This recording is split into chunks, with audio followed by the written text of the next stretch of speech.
The year was 1817, the place Adams, Tennessee.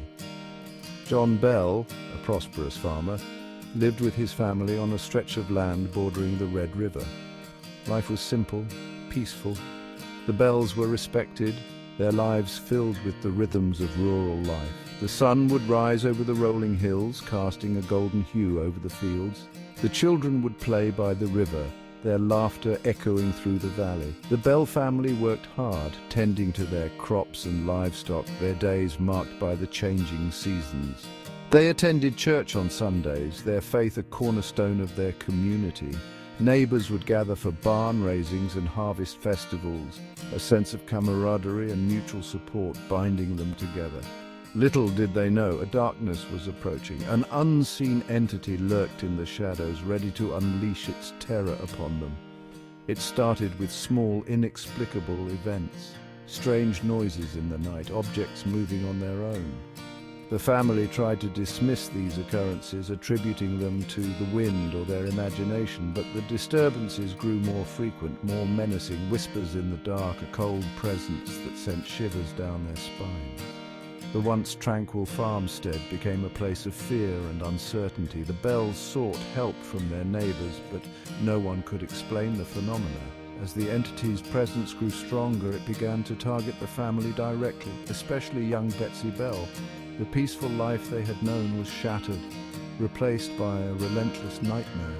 The story of the Bell Witch would become one of the most famous hauntings in American history, a tale of terror that still echoes through the ages. It began subtly. Strange sounds echoed through the Bell home at night, whispers, scratching, rustling, unexplained noises that sent chills down their spines. The Bells initially dismissed them as nocturnal animals or the creaking of an old house. But the sounds persisted, growing louder, more insistent. A sense of unease settled over the family. Something wasn't right. The disturbances escalated. Objects moved mysteriously. Beds shook violently. The entity, taking a ghastly form, revealed itself. It was described as a hideous, spectral figure with glowing red eyes. The spirit, calling itself Kate, focused its terror on John Bell's youngest daughter, Lucy. The entity slapped, pinched, and pulled her hair. The family was living a nightmare. Word of the Bell family's torment spread through Adams like wildfire. Neighbors, initially skeptical, witnessed the events firsthand. They were horrified. The entity, now openly calling itself Kate Batts, confessed to a grudge against John Bell. It threatened his life. The community, gripped by fear, rallied around the Bells. They held prayer meetings seeking divine intervention against the unseen force. Section 5. The Patriarch's Demise. John Bell, once a robust man, grew weak and ill. His suffering, attributed to the witch's curse, worsened. One morning, John Bell was found dead. A vial discovered near his body contained a strange, unidentified liquid. Had the witch poisoned him? The mystery surrounding his death deepened the sense of dread in Adams. The witch, it seemed, had claimed its victim. John Bell's decline was not sudden, but a slow, agonizing process. His family watched helplessly as his strength ebbed away.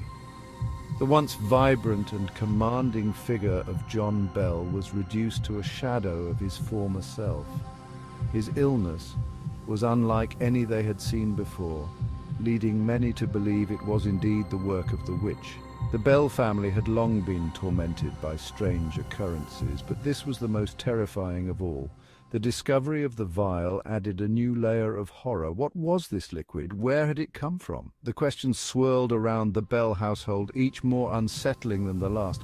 The local doctor could not identify the substance, which only fueled the speculation and fear. Was it a poison, a potion, or something even more sinister?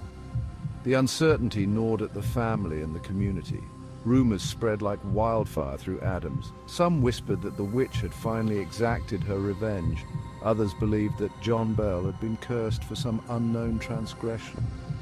The air was thick with fear and suspicion. The The once peaceful town was now a place of unease and dread.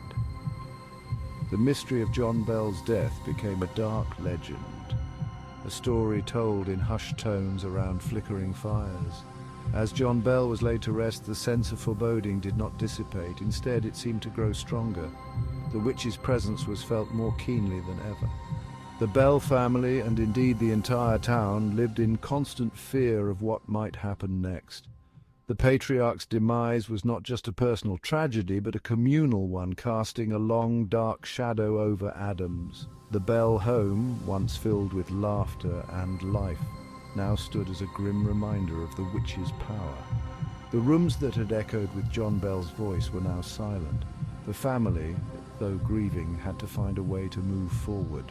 But the question remained, would the witch strike again? The story of John Bell's death was far from over. It was just the beginning of a new chapter in the haunting tale of Adams. With John Bell gone, the haunting subsided. The entity, as if satisfied with its revenge, vanished, but the fear lingered.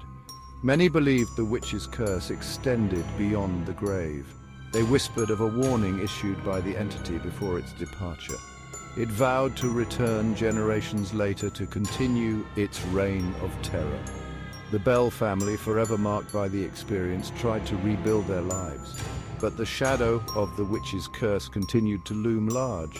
The Bell family documented their harrowing experiences in journals, hoping to warn future generations. These journals, filled with eerie accounts and chilling details, became a testament to their suffering. They described the entity's malevolent presence, the strange noises, and the inexplicable events that plagued their home. The journals also contained the ominous warning left by the entity, a promise of its return. As years passed, the Bell family tried to move on, but the curse's shadow was ever present. Every creak of the floorboards, every gust of wind, and every flicker of a candle reminded them of the witch's curse. The townsfolk, too, were not immune to the fear. Stories of the Bell Witch became local legends, passed down from one generation to the next, each retelling more terrifying than the last. The Bell descendants lived in constant vigilance, always wary of the entity's promised return. They held on to the hope that the curse would eventually fade, but the fear was deeply ingrained. Family gatherings were often overshadowed by discussions of the curse, and the younger members were taught to respect and fear the entity's power. In modern times, the Bell Witch legend continues to captivate and terrify. Researchers and paranormal enthusiasts delve into the family's history, seeking answers and hoping to uncover the truth behind the curse. The journals, now preserved in historical archives, serve as a chilling reminder of the past. The Bell family, though scattered, remains connected by the shared burden of their ancestors' ordeal. The witch's curse, though centuries old, still casts a long shadow. The promise of the entity's return keeps the legend alive, a haunting reminder that some curses never truly die. The Bell family, forever marked by their encounter, continues to live with the legacy of the witch's curse, a story that will be told for generations to come. To this day, the legend of the Bell Witch continues to fascinate and terrify. Was it a vengeful spirit, a demonic entity, or simply a cruel hoax? The answers remain elusive. Paranormal investigators flock to Adams, hoping to capture evidence of the witch's presence. The Bell Farm, now a popular tourist destination, stands as a chilling reminder of the haunting. The Bell Witch haunting is more than just a local legend. It's a chilling tale that has become ingrained in American folklore. Books, documentaries, and even a Hollywood movie have attempted to capture the terror that unfolded in Adams. The story serves as a cautionary tale, a reminder that some mysteries are best left unsolved. The Bell Witch haunting remains one of the most compelling and unsettling ghost stories ever told. It's a story that blurs the lines between fact and fiction, leaving us to question the nature of reality itself. The legend serves as a chilling reminder that some forces are beyond our understanding, and perhaps some stories are best left untold.